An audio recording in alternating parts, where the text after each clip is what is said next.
नमस्कार। हम लोग गीता और ज्ञानेश्वरी देख रहे हैं। आज गीता का दूसरे अध्याय का 60वां श्लोक है। यततो ह्यपि कौन्तेय पुरुषस्य विपश्चितः इंद्रियाणि प्रमाथिनि हरन्ति प्रसन्नं मनः। यानी क्या कि अर्जुन, आपकी बुद्धि स्थिर है और उसको स्थिर रखने का हमने प्रयास किया भगवान के प्रति।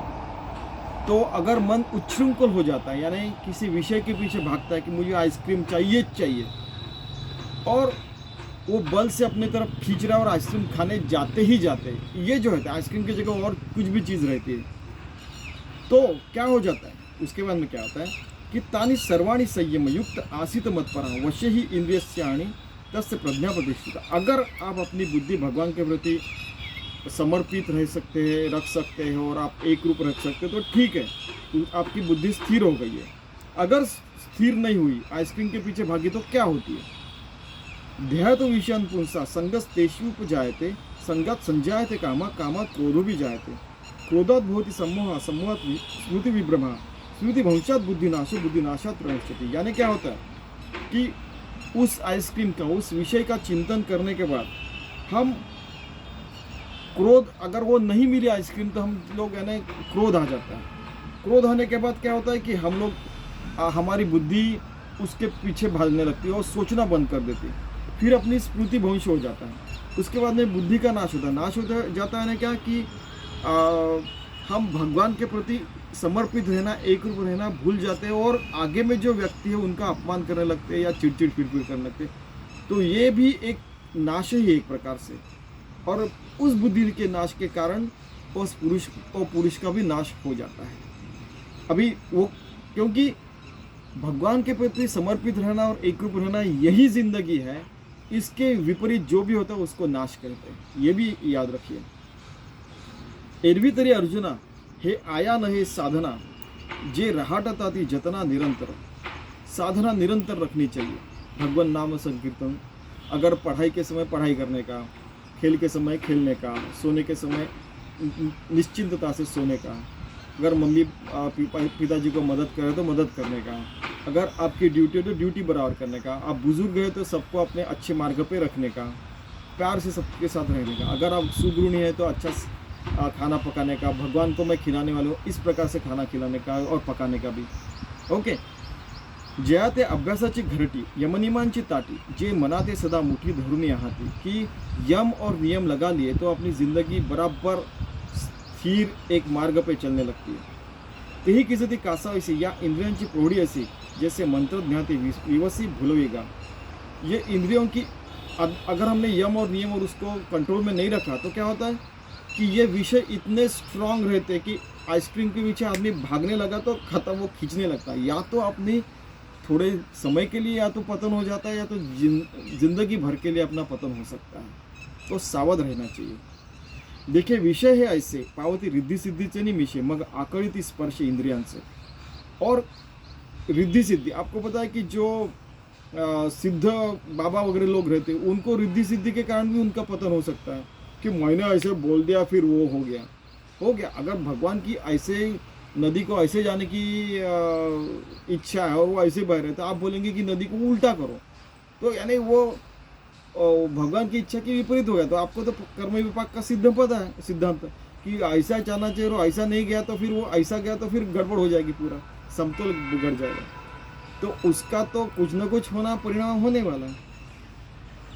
तो केवल बच्चों का, सिंपल लोगों का नहीं तो सिद्ध साधुओं का भी पतन हो सकता है। इसलिए वो सावध रहते हैं, इसलिए वो सालों साल तक साधना करते रहते हैं। ये संधि मन जाए मग अभ्यासी ठोठावले ठाए ऐसे बड़कटपन है इंद्रियांचे। वो इंद्रिय इतने स्ट्रांग रहते हैं कि बड़कट रहते हैं कि वो खींच भी सकते हैं हमें नीचे। लेकिन उनको संयमित किया और वो भगवान के प्रति बोल दे कि नहीं, ये इंद्रियों से मैं भगवान की प्राप्ति करके रहूँगा, तो वो उनको अगर वो मार्ग बता दिया तो परमार्थ मार्ग है, तो हम लोगों को भगवत प्राप्ति हो सकती है।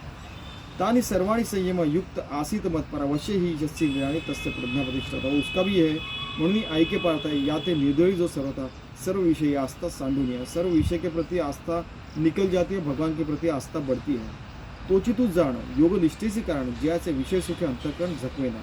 तो फिर भगवान जिसको अच्छा लगता है तो उसको विषय सुख इतना अच्छा नहीं लगेगा। वो हर रोज़ का खाना पीना है, सारी चीज़ें संयमित स्वरूपाचे करणे लगेगा. जो आत्मबोध युक्त होनी असे सतत तो माते हृदयांतु विसंबेना. कि जो आत्मबोध के बोध में अपना जी रहा है उसको ये सारी चीज़ों में ज़्यादा इंटरेस्ट नहीं आता. सिंपल सी बात है. एरवी बाह्य विषय तरी नाही परी मानसी होईल जरी काही तरी साध्यम तुझे हा पाई संसार वैसे संसार तो रहेगा ही. माता पिता बच्चे अपना घर काम बूढ़े हो गए तो ये सारी चीज़ें ये सब चीज़ें चलते ही रहेंगे. लेकिन भगवान के प्रति समर्पित रह के स्थितप्रज्ञ रहना चाहिए. अपनी बुद्धि भगवान के प्रति स्थित करनी चाहिए. भगवान के अपने को उसके चरणों में स्थित रखता है उसको स्थितप्रज्ञ कहते हैं. ठीक है क्या. जैसा का विषाचा लेशू घेतल्या होय भवसू मग निभ्रांत करी नाशो जीवितासी. एक छोटा सा जहर भी हमारा नाश कर सकता है. वैसे विषय के पीछे भागने के बाद हमारा छोटा सा या बड़ा नाश हो सकता है. तैसी या विषयाची शंका मनी वसती देखा घातु करी अशे का विवेक जाता. इसलिए विवेक रखना चाहिए नहीं तो घात हो जाएगा.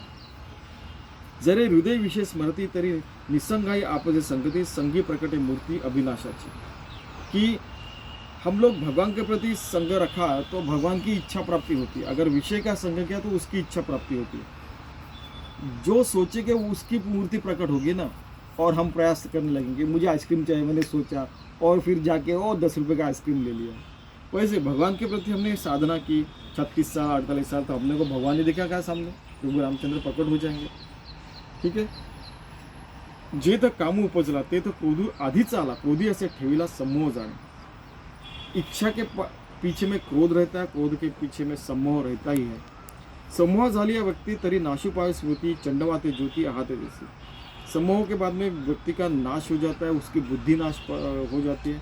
जैसे ज्योति बुझ जाती है. जैसे बाद में और दिए का अस्तमा ने निशी जैसे सूर्य जाते ग्रासी तैसा दशा स्मृति वंशी प्राणी मात्रासी. कि जैसे सूरज डूब गया है तो अस्तमान में अंधकार रहता है अपने अंदर में वैसे हो जाता है. जैसे जातंदा पळणी पावे मग त्या काकुळती सैराधर तैसे बुद्धि से होती भवे धनुर्ध. हम अच्छे शब्दों में देखा जाए तो ये कह रहे हैं कि अगर मम्मी नहीं दिखते अगर किसी को दिखता नहीं तो उसको कुछ भी नहीं दिखता और यहीं भटकने लगता है. यहाँ वहाँ भटकने लगता है. जैसे कि छोटा बच्चा उसको मम्मी नहीं दिखे तो वो इधर उधर भागने लगता है. ठीक है.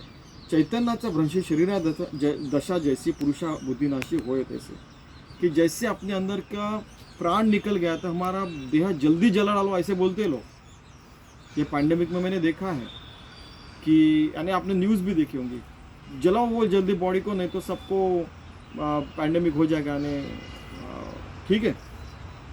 म्हणून ऐके अर्जुना जैसा स्फुल्लिंगी लागी इंधना मग तो प्रौढ आलिया त्रिभुवना पुरा शके. जैसे छोटा सा स्फुल्लिंग है जैसे छोटी सी आग पूरे जंगल को भी जला सकती है. वैसे एक इच्छा हमको थोड़ी देर के लिए या पूरे ज़िंदगी के लिए हमारा नाश कर सकती है. तो उसको रोकना चाहिए तो विवेकता से उसमें काम करना चाहिए. और वो काम यानी विवेकता से हमारा मार्ग चुनना चाहिए उस समय. तैसे विषयांचे ध्यान जरी विपाय वाहे मन तरी येसणे हे पतन जीवस पिता. इसलिए विषयों का ध्यान करने के बजाय भगवान का ध्यान करना चाहिए नहीं तो पतन तो निश्चित है हमारा. कहने का मतलब है कि ज्ञानेश्वर महाराज श्री कृष्ण कह रहे हैं कि भगवान के प्रति समर्पित रहिए.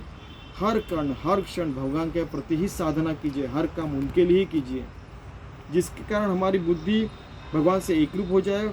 हम स्थितप्रज्ञ हो जाए. भगवान के हमारे प्रति स्थित हो जाए. हम लोग योगी बन जाए भक्त हो जाए और हमारा परमार्थ हो जाए. और ये 184 फेरे के बाद ये जो मानव जन्म मिला उसका पतन के बजाय उद्धार हो जाए. ठीक है. धन्यवाद.